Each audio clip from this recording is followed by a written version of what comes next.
During the golden age of piracy, international trade was booming as ships crisscrossed the Atlantic Ocean, loaded with precious commodities like spices, textiles, jewels, gold.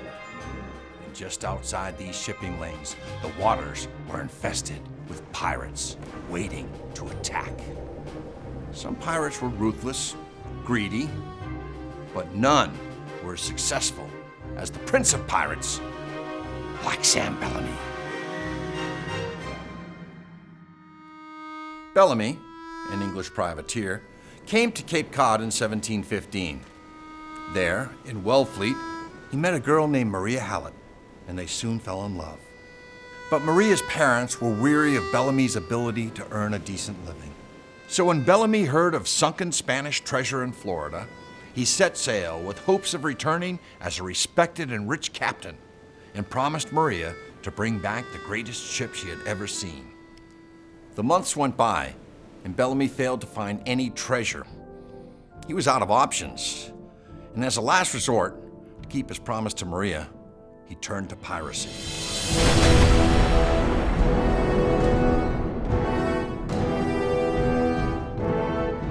Bellamy joined the pirate ranks of Benjamin Hornigold, a treacherous and deceitful sea captain who treated his crews unfairly.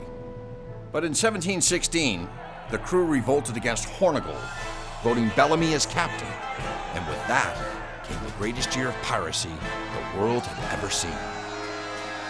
Within a year, Bellamy raided nearly 50 ships. He was a solid strategist and a fair and sympathetic helmsman, as he would spare the lives aboard the vessels that he raided. He likened himself to Robin Hood, but earned the nickname Black Sam Bellamy instead.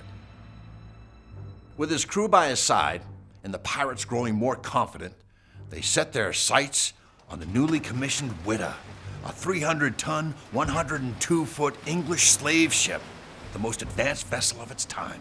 In February of 1717, after 3 days of tracking the ship, the pirates made their move and seized the vessel. It was the greatest theft in the history of piracy, filled with indigo, ivory, and tons of gold and silver. It was more than Bellamy could have ever imagined. True to his reputation, Bellamy spared the crew of the Witta, and he actually gave his own vessel to the captain. But the Witta was now his, and he outfitted his new vessel as a 28-gun battleship. A satisfied Bellamy set sail for Cape Cod to reunite with his beloved Maria and keep his promise to bring back the prized ship. But his luck would soon come to an abrupt end. A major storm snuck up on Bellamy and the Witta. The ship struggled in the coastal surf and crashed into a sandbar. The mast cracked in half and the ship capsized. Bellamy went down with the Witta. Bellamy and Maria would never be together again. She was labeled as an outcast, accused of being a witch for laying with a pirate sea captain. Lives, reputations, and riches, all lost at the bottom of the sea.